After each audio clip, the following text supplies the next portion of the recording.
यह कहानी गौतम बुद्ध और अंगुलीमाल की है, जो बहुत प्रसिद्ध है और एक महत्वपूर्ण संदेश देती है। अंगुलीमाल एक कुख्यात डाकू था, जिसने कई निर्दोष लोगों की हत्या की थी।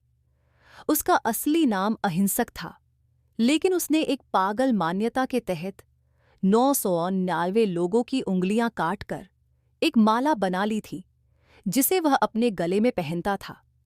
इसलिए लोग उसे अंगुलीमाल कहने लगे। वह प्रतिज्ञा कर चुका था कि वह 1000 लोगों की उंगलियां काटेगा। उसकी क्रूरता से लोग भयभीत रहते थे और जंगल में जाने से डरते थे, जहां वह रहता था। एक दिन गौतम बुद्ध उस जंगल से गुजरने का निर्णय करते हैं, जहां अंगुलीमाल रहता था। गांव वालों ने उन्हें रोका और कहा, महात्मा, कृपया उस रास्ते पर न जाएं। वहां अंगुलीमाल है, जो बहुत खतरनाक है और वह आपको मार सकता है। बुद्ध ने उनकी चेतावनी को नजरअंदाज किया और शांति से जंगल की ओर बढ़े। जब अंगुलीमाल ने बुद्ध को आते देखा, तो उसने सोचा कि यह उसका 1000वां शिकार होगा।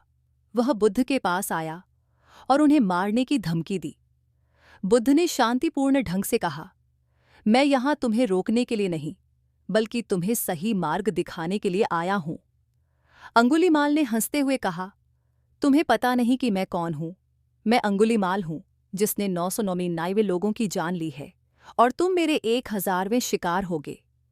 बुद्ध ने बिना किसी भय के कहा, अगर तुम्हें लगता है कि हत्या करने से तुम्हें शांति मिलेगी, तो आगे बढ़ो।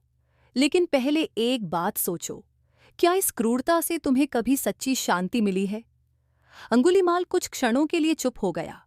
उसे पहली बार किसी ने उसके कामों पर सवाल उठाया था। बुद्ध की शांति और साहस ने उसे गहरे विचार में डाल दिया।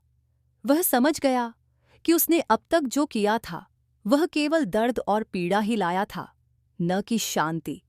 अंगुलीमाल ने बुद्ध के चरणों में गिरकर उनसे माफी मांगी और अपने सारे बुरे कर्मों को छोड़ने का संकल्प लिया। बुद्ध ने उसे धैर्यपूर्वक सही मार्ग दिखाया और उसे एक भिक्षु बनने के लिए प्रेरित किया।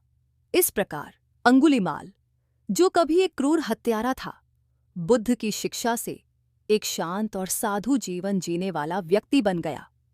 इस कहानी से हमें यह सीखने को मिलता है कि सही मार्गदर्शन और शांति से भरी शिक्षा किसी भी क्रूर हृदय को बदल सकती है।